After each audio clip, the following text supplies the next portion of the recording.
Hello students, let us start our new session of chapter number 7, Systems of Particles and Rotational Motion. Now let us understand the kinematics of rotational motion about a fixed axis.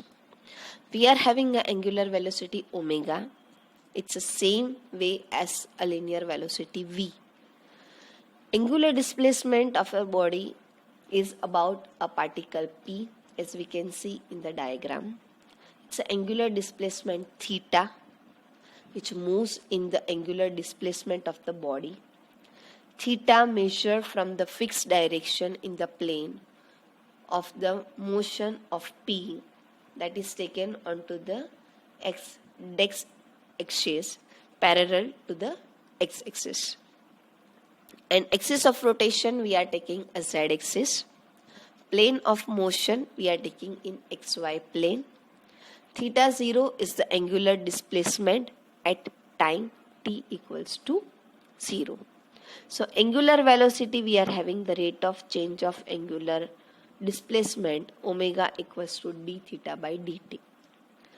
Axis of rotation is fixed.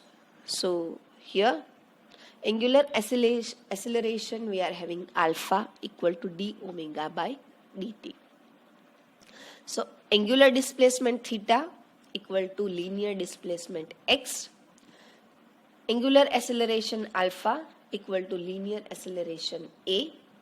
Angular velocity omega equal to linear velocity v. So from that, the kinematic equation of the linear motion with the uniform acceleration and kinematic equation of rotational motion with uniform angular acceleration we are having. Let us compare. V equal to V0 plus AT. So omega equal to omega 0 plus alpha t. X equal to x0 plus V0t plus 1/2 AT square. So for rotational motion, theta equal to theta 0 plus omega 0t plus 1/2 alpha t square. Third kinematic equation for linear motion, V square equal to V0 square plus 2ax. So for rotational motion, omega square equal to omega 0 square plus 2 alpha theta minus theta 0. Let us take the example for the same. Here we are going to determine the angular acceleration. Kinematic equation we are going to define for particle. So for that, angular acceleration should be uniform. So d omega by dt equal to 0. D omega by dt equal to alpha. So omega, let us take integrate both the side. So omega equal to integration of alpha dt plus c, that is equal to alpha t plus c. At t equals to 0, omega equal to omega 0. So omega equal to c equal to omega 0. So omega equal to alpha t plus omega 0 is required. Omega equal to d theta by dt. Let us take another example. The angular speed of a motor wheel is increased by 1200 rpm to 3120 rpm in 16 seconds. What is its angular acceleration? Assuming the acceleration to be uniform, how many revolutions does the engine make during this time? So let us take kinematic equation for angular motion, omega equal to omega 0 plus alpha t. So omega 0 equal to 2 pi into angular speed in revolution per second. So 2 pi into angular speed revolution per minute divided by 60. So 2 pi into 1200 divided by 60, that is 40 pi radian per second. And for the final angular speed, omega equal to 2 pi into 3120 divided by 60, that is equal to 104 pi radian per second. So angular acceleration we are having alpha equal to omega minus omega 0 by t, that is equal to 4 pi radian per second square. Now for angular displacement in time t, that is theta equal to omega 0 t plus 1 half alpha t square. So let us substitute the values of all the variables omega 0, t, alpha, and we will get theta equal to 1152 pi radian. So for number of revolution, let us divide by 2 pi. So that is 1152 pi divided by 2 pi. So that is equal to 576 revolutions will cover. Now let us understand another topic, dynamics of rotational motion about the axis. Here first we are having a comparison between translation and rotational motion. Displacement x equal to angular displacement theta. Velocity v dx by dt that is equivalent to omega equal to d theta by dt. Acceleration a equal to dv by dt, so that is equivalent to alpha d omega by dt. Mass m equal to inertia I. F equal to ma, that is equivalent to tau I into alpha. Work w equal to f ds, so work w equal to tau d theta. Kinetic energy k is equal to 1 half mv square, so kinetic energy 1 half I omega square. Power p equal to f into v, so power p equal to tau omega. Linear momentum p equal to mv, so angular momentum L equal to I omega.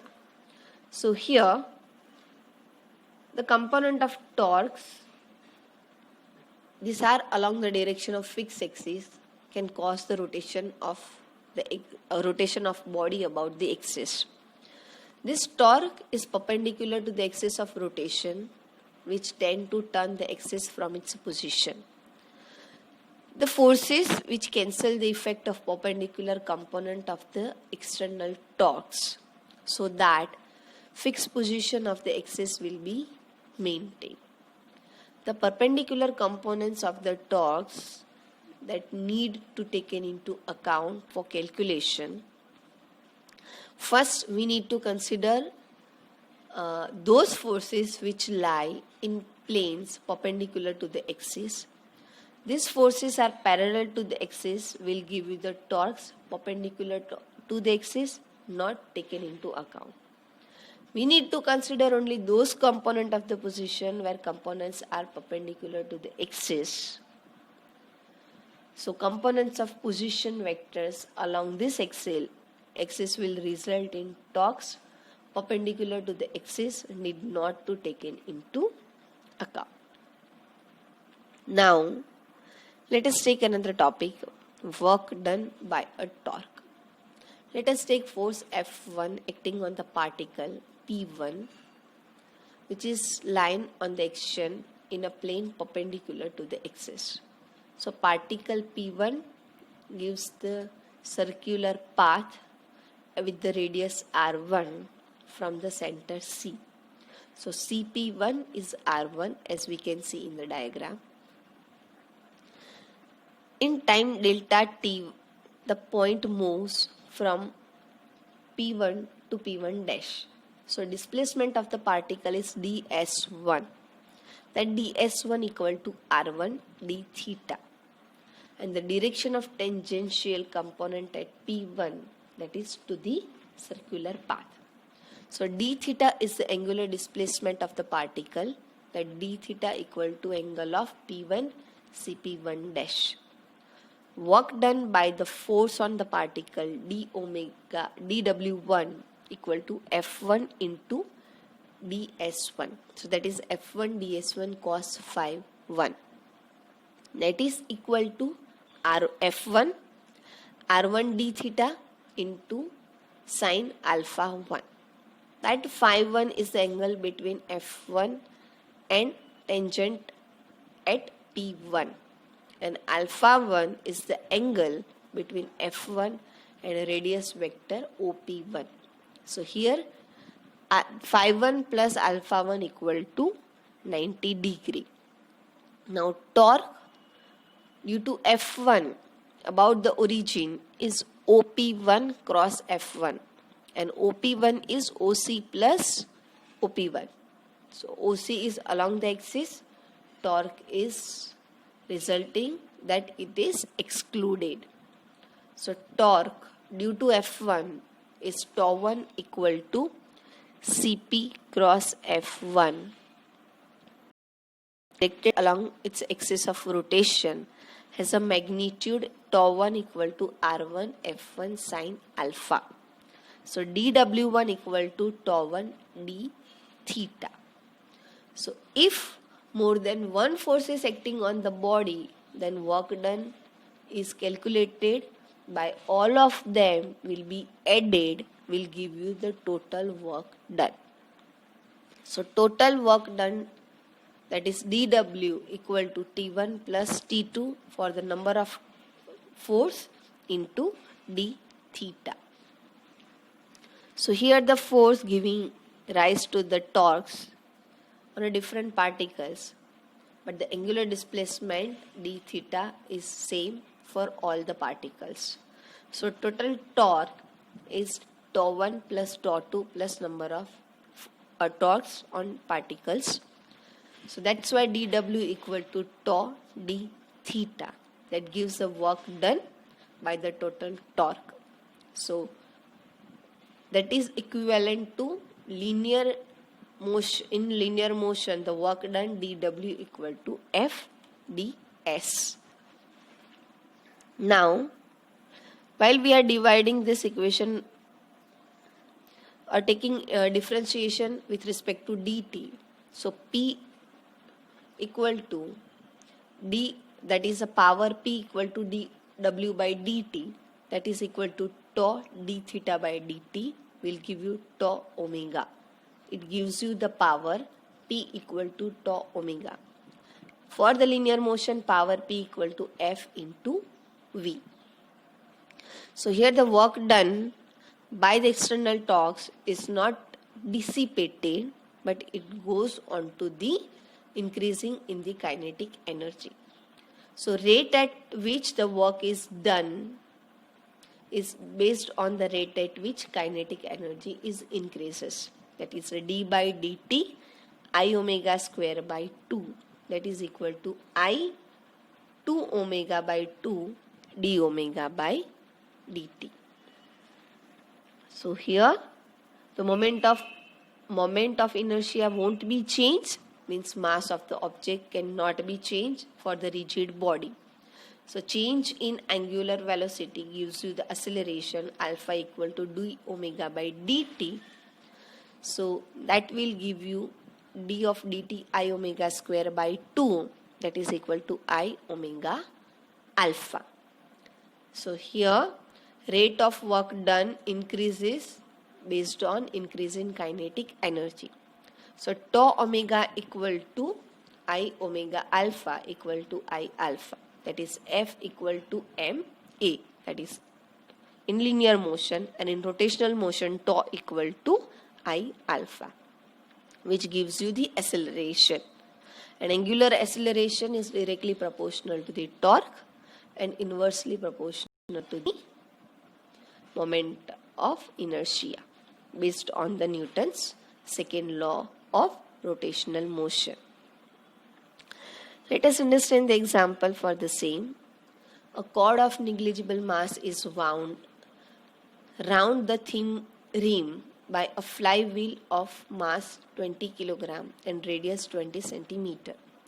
A steady pull of 25 Newton is applied on the cord as shown in figure. The flywheel is mounted on a horizontal axle with frictional less bearing. So compute angular acceleration of the wheel, find the work done by the pull when 2 meters of cord is unwound, find the kinetic energy of the wheel at this point, assume that the wheel starts from the rest, and compare the answer with A and B. B and C. So here first we need to determine its angular acceleration. So for that we are having torque tau equal to I alpha and tau equal to F into R. So here F is given 25 Newton, R the radius is given 20 centimeter, it means 0.2 meter. So we are having 5 Newton into meter torque. Now momentum of inertia, the axis is available at the center, that is 1/2 mr square, that is a 0.4 kilogram meter square. This is what momentum of inertia I. So let us substitute the value of torque tau and I. So alpha equal to tau by I, that is we are having 12.5 per second meter per second square. Now next thing we need to calculate a work done by unwinding 2 meter of cord. So torque is applied, the force is applied 25 Newton and 2 meter is unwound. 25 Newton into 2 meter, that is equal to 50 joule work done. Now third thing we need to determine the kinetic energy. So here kinetic energy for the rotational motion we are having 1/2 I omega square. Let us take kinematic equation omega square equal to omega 0 square plus 2 alpha theta. So here angular displacement, that is equal to length of unwounding string divided by radius of wheel, that is 2 meter divided by 0.5 meter equal to 10 radian. So let us substitute that value of theta. Initial kinetic momentum energy is 0 as it is given already in example. So let us start that, we'll start from the rest. So initial velocity is 0, omega 0 is 0. So omega square equal to 2 alpha theta. Alpha is 12.5, omega 0 is 0, theta is 10. So let us substitute the values. We are having omega square equal to 250 radian per second square. So kinetic energy is gained, that is 1/2 I omega square, that is 1/2 0.4 into 250, that is a 50 joule. So here while the energy gained by the wheel equal to work done, so no loss of energy available due to the friction. Here we are going to end this session. Hope you understood. Thank you.